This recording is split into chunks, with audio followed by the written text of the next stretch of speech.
नमस्कार, आप देख रहे हैं जी प्राइम भारत और मैं हूं आपके साथ ज्योति कनौजिया। आइए रुक करते हैं खबर की ओर। अखिलेश यादव ने प्रेस कॉन्फ्रेंस कर बीजेपी पर साधा निशाना। सपा इंडिया गठबंधन के साथ पीडीए परिवार के साथ आगे बढ़ रही है। 80 हराओ लोकतंत्र बचाओ का नारा लेकर घर घर जाएं। किसानों की आय बढ़ाने का झूठा वादा, पेपर लीक हो रहे, नौजवान बेरोजगार हैं, नौजवानों के भविष्य अधर में है। संविधान के साथ खिलवाड़ कर रही भाजपा। नौजवान ये संकल्प लेकर जा रहा है कि भाजपा से देश और प्रदेश को बचाना है। किसान इस बार अहम भूमिका निभाएगा। चुनाव के नाते 3 काले कानून वापस लिए गए। किसानों को खुश करने के लिए स्वामीनाथन और चौधरी चरण सिंह को भारत रत्न दिए गए। 60 लाख बच्चों का भविष्य अधर में, इस सरकार ने पेपर लीक करा दिया। लखनऊ से अहद अहमद की रिपोर्ट। देखिए, ये सब ओल्ड प्रैक्टिसेस हैं, ये कोई नई प्रैक्टिस नहीं है। ये राजनीति में ये सब ओल्ड प्रैक्टिसेस हैं, ओल्ड ट्रिक्स हैं जो कभी कामयाब नहीं होती। आज चौरसिया समाज का एक रथ निकाला गया है, भारतीय जनता पार्टी से समर्थित है। ब्राह्मण वो एक आंदोलन वो हो ही चुका है, उनका कुंभ और यादव महाकुंभ हो ही रहा है। तो आपको लग रहा है आपके पीडीए की कुछ काट उधर से होगी? देखिए, पीडीए इतना बड़ा परिवार है, इसमें सब हैं। अगर आप दुखी हो तो भी आप पीडीए के परिवार के, जो दुखी है वो सब पीडीए परिवार है। आप दुखी ज्यादा है, खुश मात्र कुछ लोग हैं।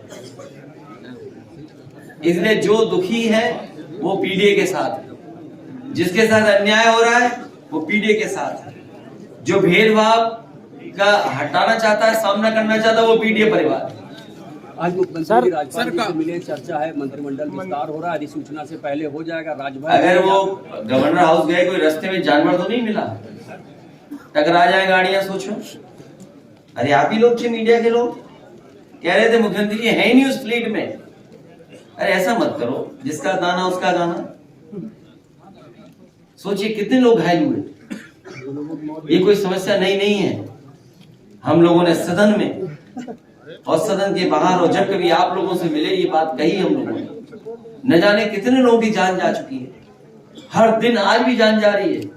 वो जानते हैं कि जान जा रही है, किसान की भी जान जा रही है, इसीलिए तो वो लाए मुख्यमंत्री खेत सुरक्षा योजना।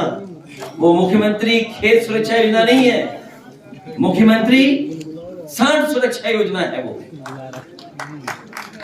तो चाहे आप गवर्नर हाउस चले जाओ, और हो सकता है उन्होंने भी अखबार पढ़ लिया हो कि होली नहीं मनाएंगे, और फिर जिन्हें पैकेज दिया था, अरे पैकेज का पार्ट मंत्री भी तो है, क्या पैकेज का पार्ट मंत्री नहीं है? भाई आपने समाजवादियों को छीन लिया, समाजवादियों को आपने राती रात मना लिया, पौटा लिया, लालच दे दिया, तो भाई अब उनको मंत्री भी तो बनाओ। भाई दिनेश शर्मा जी को आपने रिप्लेस किया एक दूसरे उससे। अब भाई डिप्टी सीएम वो फेल हो चुका है, स्वास्थ्य सेवाएं ठप है, तो अब उनको रिप्लेस किससे करोगे? हमारे ही पार्टी के किसी नेता से रिप्लेस करोगे? भाई रिप्लेसमेंट होना है। जो आपने आश्वासन दिया है अब कैसे पूरा करोगे? तो हमें उम्मीद है कि जो समाजवादी पार्टी गए वो भी शपथ लेंगे। चुनाव आयोग, अरे भाई हम आपसे पूछ रहे शपथ लेंगे कि नहीं लेंगे? अगर भाई गवर्नर हाउस की खबर सुनाई आपने तो अच्छी बात है, लेकिन कम से कम हमें ये तो बता दो, हमें एनलाइटन कर दो कि क्या हमारी पार्टी के गए हुए लोगों को भी कुछ शपथ मिल रही कि नहीं मिल रही है। आज चुनाव आयोग है, यहाँ पर सारे भारतीय जनता पार्टी से समर्थित है। ब्राह्मण वो एक आंदोलन वो हो ही चुका है, उनका कुंभ और यादव महाकुंभ हो ही रहा है। तो आपको लग रहा है आपके पीडीए की कुछ काट उधर से होगी? देखिए, पीडीए इतना बड़ा परिवार है, इसमें सब हैं। अगर आप दुखी हो तो भी आप पीडीए के परिवार के हो, जो दुखी है वो सब पीडीए परिवार है। आप दुखी ज्यादा है, खुश मात्र कुछ लोग हैं। इसलिए जो दुखी है वो पीडीए के साथ है, जिसके साथ अन्याय हो रहा है वो पीडीए के साथ है, जो भेदभाव का हटाना चाहता है, सामना करना चाहता है, वो पीडीए परिवार है। आज मुख्यमंत्री जी राज्यपाल जी से मिले, चर्चा है, मंत्रिमंडल विस्तार हो रहा है, अधिसूचना से पहले हो जाएगा। राजभर अगर वो गवर्नर हाउस गए कोई रास्ते में जानवर तो नहीं मिला, टकरा जाए गाड़ियां, सोचो। अरे आप ही लोग थे मीडिया के लोग, कह रहे थे मुख्यमंत्री जी है ही नहीं उस फ्लीट में। अरे ऐसा मत करो, जिसका दाना उसका गाना। सोचिए कितने लोग घायल हुए, ये कोई समस्या नहीं है। हम लोगों ने सदन में और सदन के बाहर और जब कभी आप लोगों से मिले ये बात कही हम लोगों ने, न जाने कितने लोगों की जान जा चुकी है। हर दिन आज भी जान जा रही है। वो जानते हैं कि जान जा रही है, किसान की भी जान जा रही है, इसीलिए तो वो लाए मुख्यमंत्री खेत सुरक्षा योजना। वो मुख्यमंत्री खेत सुरक्षा योजना नहीं है, मुख्यमंत्री सांड सुरक्षा योजना है वो। तो चाहे आप गवर्नर हाउस चले जाओ, और हो सकता है उन्होंने भी अखबार पढ़ लिया हो कि होली नहीं मनाएंगे, और फिर जिन्हें पैकेज दिया था, अरे पैकेज का पार्ट मंत्री भी तो है, क्या पैकेज का पार्ट मंत्री नहीं है? भाई आपने समाजवादियों को छीन लिया, समाजवादियों को आपने राती रात मना लिया, पटा लिया, लालच दे दिया, तो भाई अब उनको मंत्री भी तो बनाओ। भाई दिनेश शर्मा जी को आपने रिप्लेस किया एक दूसरे उससे, अब भाई डिप्टी सीएम वो फेल हो चुका है, स्वास्थ्य सेवाएं ठप है, तो अब उनको रिप्लेस किससे करोगे? हमारे ही पार्टी के किसी नेता से रिप्लेस करोगे? भाई रिप्लेसमेंट होना है। जो आपने आश्वासन दिया है अब कैसे पूरा करोगे? तो हमें उम्मीद है कि जो समाजवादी पार्टी गए वो भी शपथ लेंगे। चुनाव आयोग, अरे भाई हम आपसे पूछ रहे शपथ लेंगे कि नहीं लेंगे? अगर भाई गवर्नर हाउस की खबर सुनाई आपने तो अच्छी बात है, लेकिन कम से कम हमें ये तो बता दो, हमें एनलाइटन कर दो कि क्या हमारी पार्टी के गए हुए लोगों को भी कुछ शपथ मिल रही है कि नहीं मिल रही है।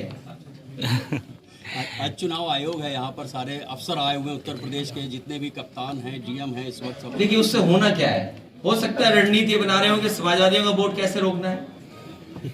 क्या पता इलेक्शन कमीशन ये रणनीति बना रहा हो, क्या पता पुलिस अधिकारी और डीएम मिलकर के ये रणनीति बना रहे हो। याद कीजिए कन्नौज में 10 परिवार हम लोगों ने ढूंढे जो जिंदा थे, उनके वोट काट दिए, डिलीटेड। आपने किस पे कार्रवाई की? बीएलओ पे। अरे डीएम को सस्पेंड करना चाहिए था, आपको आरओ को सस्पेंड करना चाहिए था। समाजवादियों ने जब आरोप लगाया था कि जानबूझ करके यादव हो, मुस्लिम हो, पीडीए हो, उसको बीएलओ नहीं बनाना है, क्या आपको नहीं पता? बीएलओ वही बन रहे हैं जो ये नहीं है। ये कहां का कानून निर्देश था? क्या इलेक्शन कमीशन इस बात को सुनेगा? और फिर जब हम लोगों ने आरोप लगाया, इलेक्शन कमीशन ने नोटिस दिया हम लोगों को कि आप किस आधार पे कह रहे हैं डिलीटेड वोट हैं, तो हम लोगों ने 18,000 वोट जो डिलीट हुए, जो जिंदा थे, जिन्होंने 2019 में वोट डाले थे और 2022 में वोट नहीं डाल पाए, वो सब समाजवादी वोट था जो आपने जानबूझकर वोटर लिस्ट से निकाल दिया। और यहाँ जितना कार्यकर्ता नेता बैठा, और आप लोग जानते होंगे कि अब पर्ची लेकर के जाते हैं, बाहर की वोटर लिस्ट में तो नाम है, लेकिन जब अंदर जाते हैं वोटर लिस्ट में नाम नहीं होते, तो उसका जिम्मेदार कौन है? क्या इलेक्शन कमीशन 18,000 वोट जो गलत डिलीट हुए थे, क्या आरओ के खिलाफ कार्रवाई करेंगे, उनको सस्पेंड करेंगे? इस खबर में बस इतना ही। बने रहें जे प्राइम भारत के साथ।